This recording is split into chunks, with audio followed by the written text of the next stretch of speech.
from the College of Journalism and Communications at the University of Florida, this is the Reptile Report. Hello and welcome to this week's episode of the Reptile Report. I'm Brooke Janite. And I'm Nick Abreu. Today we will take a look at the UF Club weightlifting team. Plus, Reptile Report's Austin Sterling gives us a look at the Buholt Bobcats baseball team. This weekend, the UF men's ultimate frisbee team is set to showcase their skills as they strive to make it to nationals.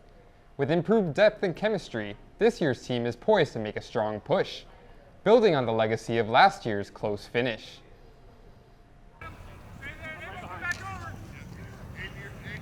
The 2024 UF Men's Ultimate Team has one thing on their mind this season. It's get to nationals. It's always get to nationals. But first, how does this team stack up to the competition? About the same. We're right around the same level. So if we can pull it out in the finals game, we get to go to nationals. That 2023 team came up just short of their goal. We were the runners-up. We finished in second.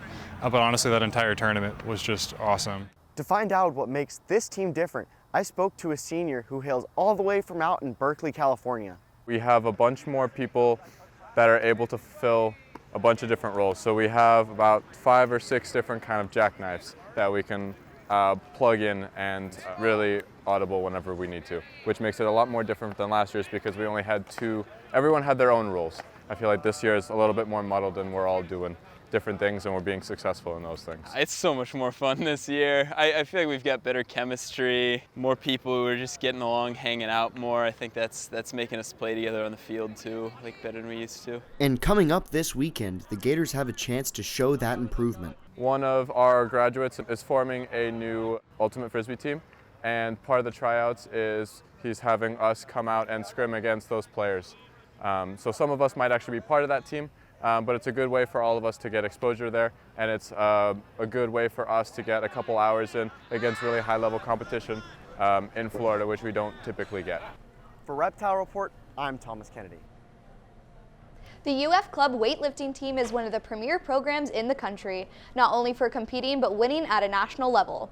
Evan Lewis brings us to the latest on their season.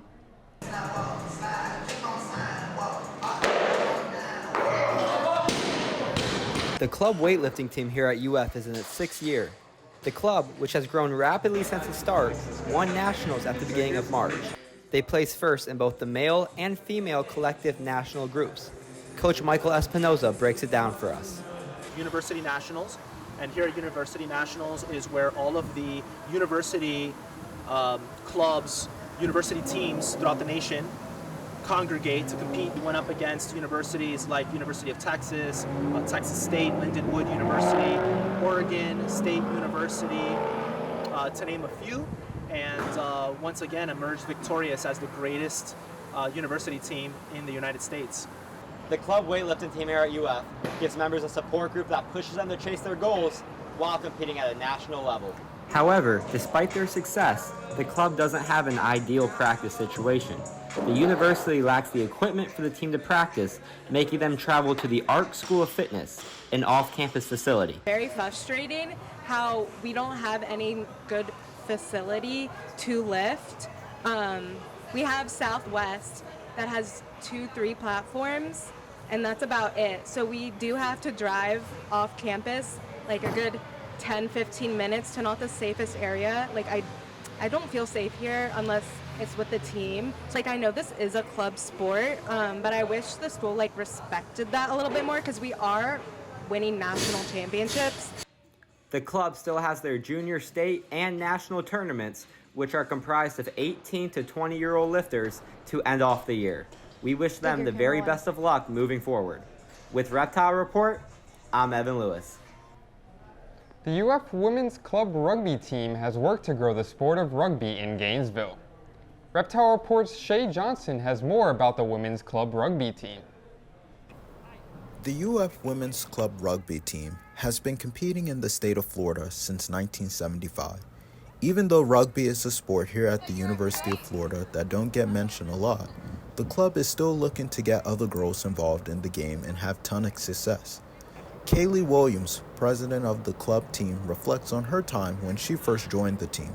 So when I first joined this club, I think I appreciated the most The thing I appreciated most was immediately having 20, 30 best friends. Like the moment that I joined, everyone made me feel so welcome, and now becoming the president, I get to make sure every new member feels just as welcomed as I did. And also, we just get to come out and have fun, exercise with each other, and just make friends, travel with each other, and then have these memories forever. However, the women's rugby team are working hard to reach one goal, and that's to reach the regional finals. Well, the expectations of the team this season were hopefully to get through to the regional finals, which are in Phoenix, Arizona, but basically to improve on last year and a consistency of play and get the girls understanding the game of rugby and playing to the best of their ability. I'm here at Hume Field for UF Women's Club rugby team, and here they work on their conditioning and they prepare to go up against local teams, and they practice from 6 to 8 on Mondays and Wednesdays. Even though this is a female team, players don't feel that they don't face many challenges. However, they do believe people don't take them seriously. So me personally, I don't feel like I face many challenges because I have all of my friends with me that I play with, but as a group, I think we face a few challenges, mainly in recognition of our team. So right now we're on track to be the #1 team in Florida, but a lot of people don't even know that we have a club here at UF. So that's like the biggest challenge, I think, is getting people to kind of take us seriously and come out to our games and kind of have that brand awareness that universally I think is our biggest challenge. Next year in 2025, UF Women's Rugby will be celebrating its 50th year as a club team. They are trying to get all their former players to come back to make new memories. Reporting from Hume Field, Shay Johnson, Reptile Report. Coming up on the Reptile Report, we head to the soccer pitch to take a look at the PK Blinders intramural team. And soon, we will learn how the Buchholz baseball team is carrying over their winning strategies from the 2023 season.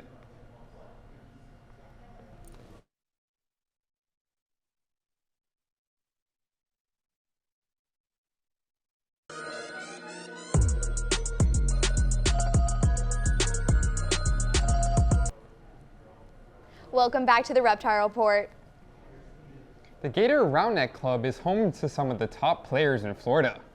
I checked out the club's pickup games as they prepared for their upcoming competition. Some of the best Roundnet players in Florida practice with the Gator Roundnet Club. The club fosters a highly competitive environment that allows its players to simulate a real tournament game. Jared Beaufait is one of the phenoms of the club. Playing in the Premier Division just under the Pro Division, Beaufait consistently ranks among the top in the state. A committee that voted on just rankings, and that is the skill ranking, which I'm 5th in.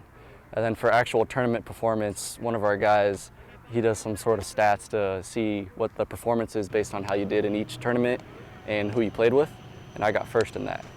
So that was cool. So I tell people I'm #1, but I'm not.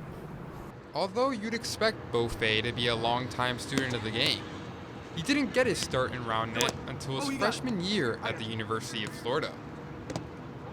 I've been playing since summer of 2020, which was my freshman year, so this is going to be my 4th year playing. My brother who went here introduced it to me because he was part of the club. The club is competitive, but also prides itself in the community and friendships it builds. Yeah, the best part of the club is definitely just community. Spike ball is big on community because it's a very niche sport, so when you play with people a lot around the country or state, you become friends with them. And so our friend group of the club is probably the best part. It's an inclusive environment that invites players of all skill levels to try out the game they love. Whether you're a pro or just trying to find a new hobby, Gator Roundnet wants to see their players have fun and improve in the process. And we have all ranges. We have people who have never touched a spike ball all the way up to people who are, qualifying for pro. So no matter what, don't be afraid, come on out and play. Other people that are out here, both are sophomores, I'm pretty sure, but they just started playing and they've improved a lot since we've been coaching them a lot. I'm here at Lake Alice Field, where the Gator Roundnet Club plays pickup every Friday at 5 p.m. And they are practicing for the USAR Southeast Regional Competition on April 13th in Chattanooga, where they will compete for a chance in nationals in June. There's a bunch of different divisions. I'm trying to place top 3 at Chattanooga in my division, and then I'll qualify for Premier. So hopefully we'll get that done in a few weekends, and then I'll be able to play Premier. Gator Roundnet has historically had great success, even on the national stage. The club expects to have a good turnout in Tennessee, and looks to have a few players placing toward the top of the competition, and maybe even qualifying for the pros. 2 UF guys who are ranked 2 and 3 in Florida right now, Ben Goldfarb and Jack Coolbaugh. Their name is Prestige Roundnet. They have a whole Instagram account and everything. At Spikeball Nationals last year, they got first in the Premier Division. So technically they were the 17th best team in the world. At least 4 players from the club are already committed to compete in Chattanooga. Tested through the friendly competition they have each week, Gator Roundnet looks to bring home silverware on April 13th. For Reptile Report, I'm Nick Abreu. Now we head to the soccer field where the PK Blinders soccer team is focusing on building their team unity in hopes of building up wins. Reptile Report's Matt Rothman checked out the formation of this soccer team. It is said that soccer brings people together through the shared passion of the sport. For the PK Blinders team, this is exactly what happened. But who are the PK Blinders, and how did they become a team? It was originally called SLAT, and I wasn't a team captain, so I didn't have much input on the team name. But it was made with some of my friends from high school that I played with. And over the years after they graduated, I was made captain, and I changed the name to PK Blinders. And so yeah, the team's been going for about 3 years now, both indoor and outdoor. There is a lot of turnover in the squad after each year due to many players graduating. Therefore, a lot of the players that are brought in each season are through free agency in the sense. PK Blinders do their best to ensure that there's great teammate chemistry both on and off the pitch. Goalkeeper Chris Rios is one of the players brought in as a free agent. Here's what he had to say about gelling with his new teammates. I've gotten along with everyone pretty good. I like the fact that everyone's very committed to playing soccer and showing up every week. The teammate chemistry on the pitch has worked wonders despite many newcomers. However, the chemistry off the pitch might be even greater. I think off the pitch this year is the most together we've been. In the past, I think we've been really good on the field, but off the field we haven't had that camaraderie. I think this year was really great to see everyone sort of come together, both on and off the field, and sort of be friends. After captain and manager Samit Jena announced his retirement, there will be a big void that's left in the PK Blinders for someone to take up that leadership role.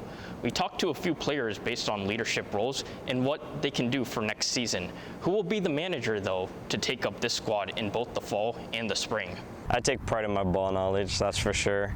You know, covering soccer is something I want to do in the future, so I definitely have the background, the repertoire. I coached my old high school team a couple times during my winter break, so you know I have the experience, if you want to say. But you know, at the end of the day, if I get that leader position, cool. But you know, just going out there and having fun is the main priority. Yeah, I definitely like to take more of a leadership role. Maybe do some activities outside of soccer, hanging out. You know. The PK Blinders continue to practice each week and hang out with each other as well. Their next competition, though, isn't until the fall. They will have a new captain and other holes to fill within the squad. The team feels that they are left in good hands and hope to continue to build great bonds with the newcomers both on the soccer field and off of it as well. From Reptile Report, I'm Matt Rothman. The possibility of a Division I beach volleyball team might be on the horizon for the University of Florida. Reptile Report's Andrea Casablanco has the latest on the women's season of the UF Beach Volleyball Club team. The women of the UF Beach Volleyball Club team take over the sand as they prepare to end their season this month.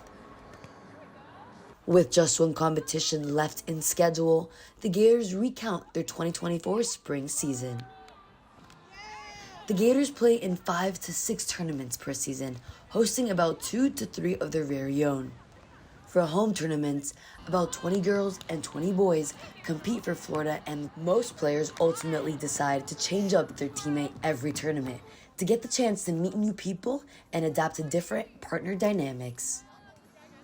I usually switch it, at least like the same season. So like spring I've played with someone different each time.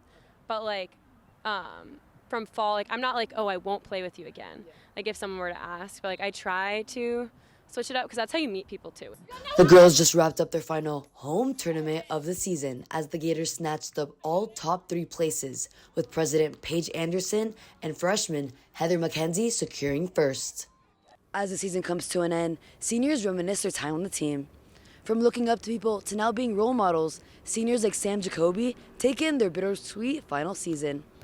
We've had a great team all 4 years, in my opinion. I've obviously cycled through people who have been seniors going in and starting as a freshman. Like obviously there's people you look up to, and we've had a lot of great players come through here. If the Gators wanted to, alumni have the opportunity to return for a tournament and play for the club just like old times. So we also do hold an alumni tournament once a year. Our alumni tournament this season was in the fall, actually. So we have had our alumni tournament, but we really encourage alumni to come back and play in home tournaments as well. As the sport of beach volleyball continues to grow with more and more Florida high schools adding the sport into their athletics departments, will UF do the same and possibly implement a D1 beach team? Other Florida universities such as FSU, FAU, and FIU have already added collegiate beach volleyball teams to their sports. I think we should have one personally. Like we have such a good indoor team, but they got rid of the other courts. So right now these are the only beach courts, so they'd have to build them somewhere else, which I feel like right now with construction, I don't even know where stuff would go. Yeah, so I feel like until they have like put down more courts and like figured it out, it's gonna be hard. The girls hit the sand one last time this season as they head to Anna Maria Island on April 6th and 7th to play in their last tournament of the season. The girls will play in both co-ed and women's play for a chance to place in their last competition of the year. Coming up on the Reptile Report, Jamie Goldman takes us out onto the ice to the UF club hockey team. And we get an inside look at local high school baseball.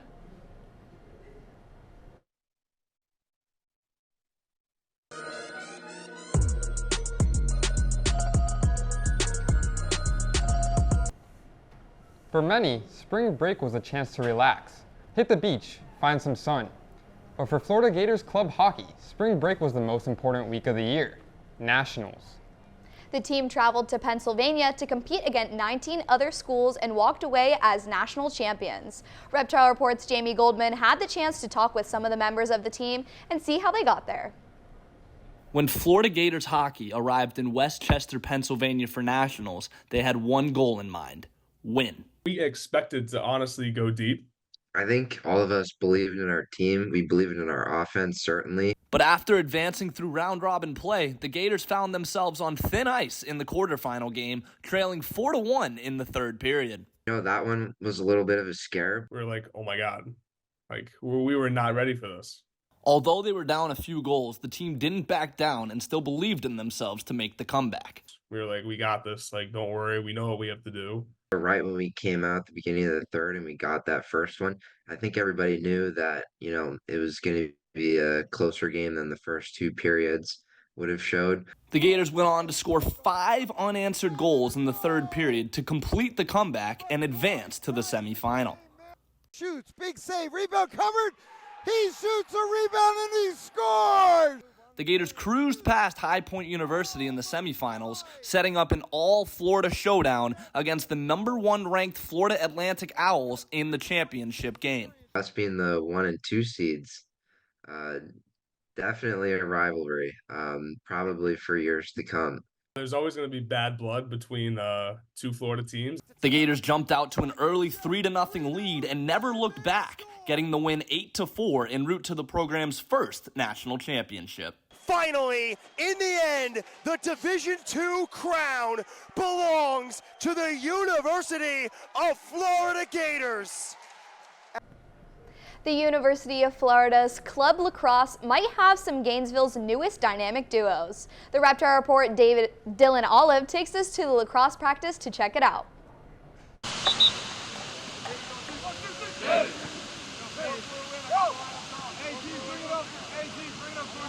Gotham had Batman and Robin. Bikini Bottom had SpongeBob and Patrick. Chicago had Jordan and Pippen.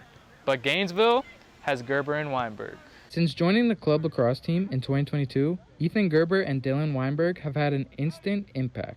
In their first 2 seasons, they combined for 110 points and have been major parts of getting the team to Round Rock, Texas for the national tournament. But their relationship off the field is what really stands out. Ever since I met them, they've sort of been a pair. They're always kind of together. When they first got to campus as freshmen, the sport they loved brought them together. We actually met our freshman year because of lacrosse. Our coach put us in a group chat and he was like, if you guys don't have a rooming arrangement, then you guys should get together and figure it out. He already had roommates, but from that day, a friendship blossomed. Already being great friends on the field, they're also brothers off of it. We pledged together, so we went through a lot, learned a lot, and then while pledging, we were also out here practicing. So we were just spending a ton of time together. Just being together every day. We were neighbors in the house, so that helped a lot. No doubt, good friends, but also good players. Their job's to put the ball in the back of the net. They're both pretty good at it. So good that just a year after both being placed on All-American lists, they've been named on the mid-season watch list just a couple days ago. I mean, the accolades are cool, but what really matters is the team's goal to win an SCLC championship and then hopefully make nationals. Some call them Gerbenberg, some call them frat bros, but I wondered if dynamic duo was a better label. I would say so. Dynamic duo, I like that. For Reptile Report, I'm Dylan Olive.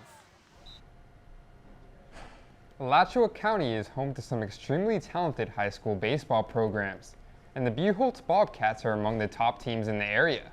The Bobcats are coming off a deep playoff run during the 2023 season and are looking to get even further this year.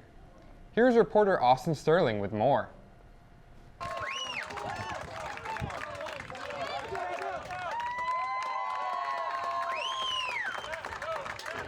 In Gainesville, the University of Florida and Conjoin Ballpark are not the only places you can find baseball.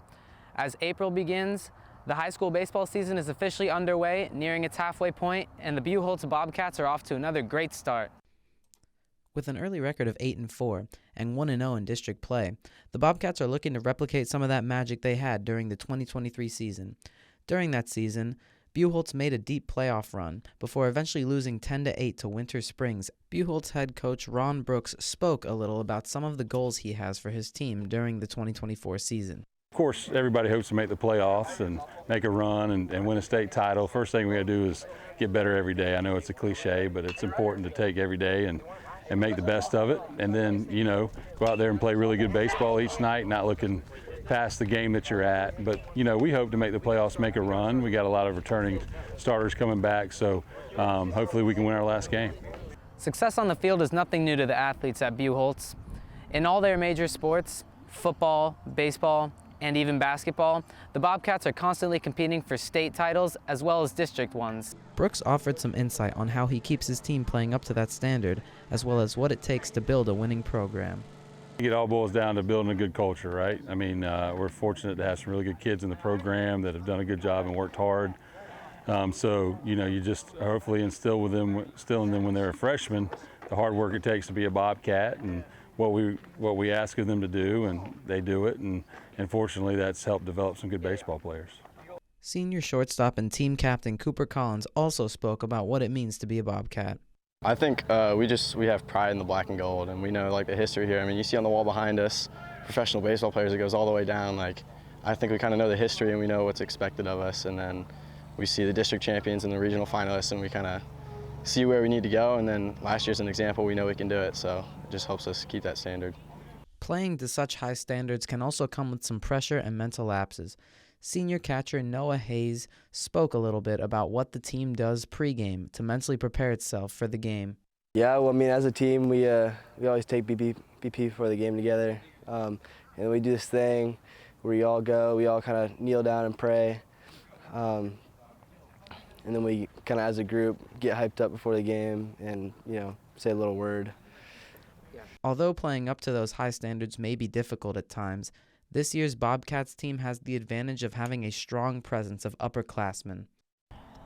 Buchholz has 6 returning seniors this season, several of whom have stepped into leadership positions of their own. Collins expanded on some of the things he tries to accomplish as a leader and an upperclassman on this year's team. I think just leading by example. I think when you're a senior, you can get this mindset that like senioritis, you kind of just roll through things and don't take it very seriously, but it's incredibly important to set that example and just stay focused and show your grit and just stay tough and set an example for the young guys. Hayes added on, explaining how having so many returning players helped the team a lot in terms of depth. So we have most of our guys back. I'd say our team is really, really good as far as pitching and defense-wise. Our pitching staff is really, really deep. We got Wilkie, Cardozo, Aiden, Wyatt, JJ, just tons of guys that throw lots of strikes and are really good. Coach Brooks also spoke about how helpful it can be to have that senior presence on your team. It's really important for a lot of reasons. The biggest one is what you said, the leadership, right? And they've worked really hard for this year, given a lot to the program, so hopefully they can be rewarded with a successful season. With Florida being notorious for having some of the best competition in the country for high school baseball, Buchholz will have a tall task on its hands in order to win state. But the Bobcats aren't letting that diminish their goals for the season. With Reptile Report, I'm Austin Sterling. Well, that's it for this episode of the Reptile Report. If you would like to watch previous versions of the Reptile Report, you can follow us at Reptile Report TV. I'm Brooke Janae. And I'm Nick Abreu. Thanks for watching.